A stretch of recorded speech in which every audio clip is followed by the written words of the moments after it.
right, we're moving into our workout of the day here. This is very similar to how we performed Chief last week, where we're working for 3 minutes and we're resting for 1. We've got 5 total rounds of that. So inside your movement today, if you're working with a dumbbell, working with some weights, there's only really one movement with a weight.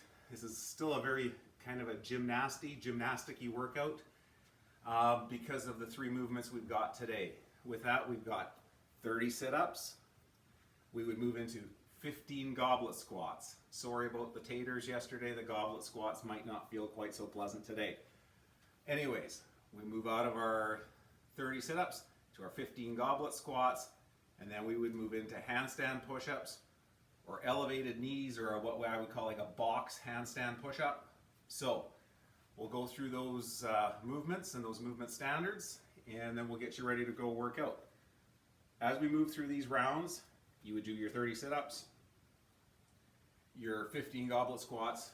Net score is handstand push-ups or those elevated. So you'll be wanting to record that so you can submit that score at the end. Okay, so if we're going through our standard for the sit-up, down on the ground, right? Feet are together, hands behind head. We're coming ahead.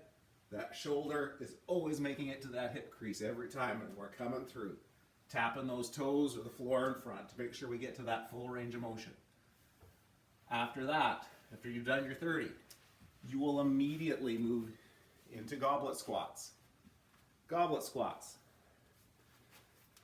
A little bit simpler than what we were doing yesterday, and there's only 15 of them, all right? So we're taking that dumbbell, stacked nice in our chest. These are great because they keep our chest more vertical for those squats. We're down to parallel, right? Good back position.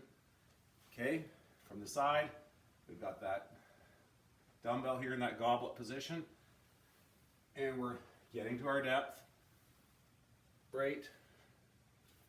So you would do 15 of those.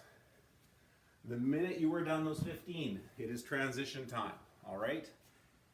So at that point, we would move into a handstand push-up against the wall, or we can move into our knees elevated on a box. So, handstand push-up. You may want something soft on the ground, just for your head, so you're not bonking it into the wall, into the floor. We're here, we're down. We're down. These are a strict handstand push-up today. If you haven't done handstand push-ups before, but would like to start progressing on that, the alternative is to move into a box handstand push-up. We can use the back of a couch, we can use a chair. We've done this a lot on our Saturdays, our crazy hour with Coach D. We've had some people do some experimenting with that. So we get those knees here, right? And we're down, right? So very much mimics that handstand push-up. Ideally, that head comes ahead a little bit. We make that tripod position. So your score would be to accumulate as many of those as possible. Add that score up over your 5 rounds, and we'll look for some nice, great big totals there. I'm going to guess handstand push-ups. You're probably going to have about a minute 15, minute and a half, or a minute to do those, depending on your comfort level with those. Handstand push-ups could range anywhere in that 6 to 11, depending on your comfort and your proficiency. Doing strict, doing these guys here, I'm going to assume most of you can probably do 12 to 15 per round, so it should really give you that advantage of building that shoulder strength to working towards doing handstand push-ups. If you want to make these wall handstand push-ups a little easier, maybe a little higher target for your head so you don't have to go the full range of motion on the arms, but ideally you're going to want to work towards a full range.